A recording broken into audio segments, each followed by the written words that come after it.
So now you've got kind of the full history of the Japanese roots. Now you've got the history of where the candlesticks came from. Let me introduce you to these things called ichimoku clouds. I want to introduce you to Mr. Ichimoku Sanjin. This is a guy, he's a Japanese journalist in the 1940s. Let me just pause and draw an interesting parallel here. I think it's interesting that kind of one of the heroes of Japanese trading, Ichimoku Sanjin, was a journalist, and one of the heroes of American technical analysis, Charles Dow, was also a journalist. I think it's really interesting. So it tells us something about what journalists can add to the world of trading.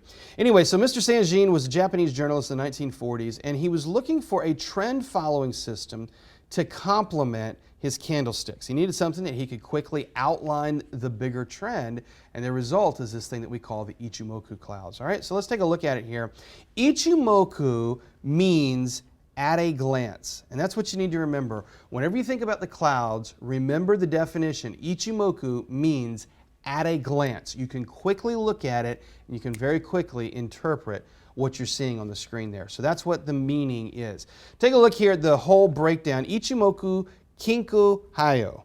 At least that's the way that I've heard it pronounced, and I think this is the appropriate pronunciation here. Ichimoku kinku hayo.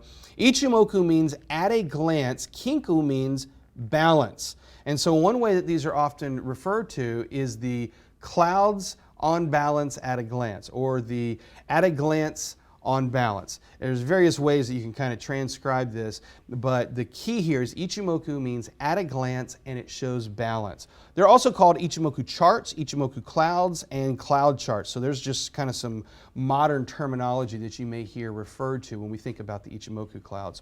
So why Ichimoku? Well, candlesticks are very valuable. If you've been trading at all, you certainly understand how valuable candlesticks are. Candlesticks are very valuable, but the challenge of candlesticks is they only focus on the short-term swing.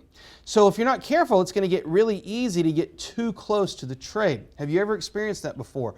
Where you're looking at the candles, you're looking at the trade, you're just kind of going candle by candle, and you get so close to it that you forget to step back and see the bigger picture. Maybe you've heard that statement, you know, you can't see the forest because of the trees. You're so stuck in the trees there that you forget to realize that you're part of a big forest.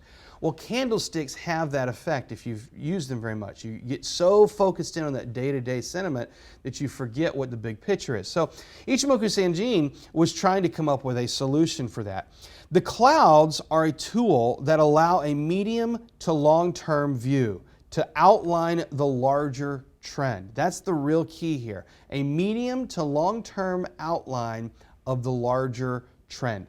That's the real key. Think about this. We're just simplifying things now. We got candlesticks, and then we've got the big trend. If you just have those two things working together, you can see how a lot of the pieces of the trading analysis start to come together here. They present both support and resistance levels, and they serve as a bit of a gateway to help confirm a primary trend direction.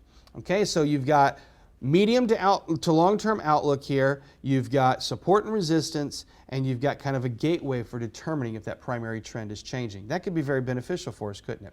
Now let's talk about how it works with the candles. With the candles, Ichimoku clouds are intended to be used in combination. So they're intended to be used together with the candles.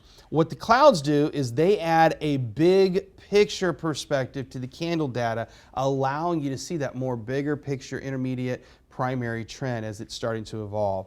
You should already be familiar with your candlestick patterns. If you're here, I'm assuming you've already gone through that training. If you've not gone through candlestick training yet, I'm going to suggest that you go over to Foundations of Stocks and Options and watch those particular classes. Just kind of get familiar with those lessons on candlesticks. In fact, I'll tell you exactly which lessons to go watch. Go to Foundations of Stocks and Options Level 2, class number 5 and number 6. That will get you a quick immersion into candlesticks. Then you can come back here and we'll pick up on the clouds. All right, in the meantime, let's go take a look at how we start to build clouds, how we construct them. And by the time we're done here, you're not just going to understand what the clouds are, but you'll have an idea of how they're formulated, and then we can start to build the rest of the trading system in the future classes.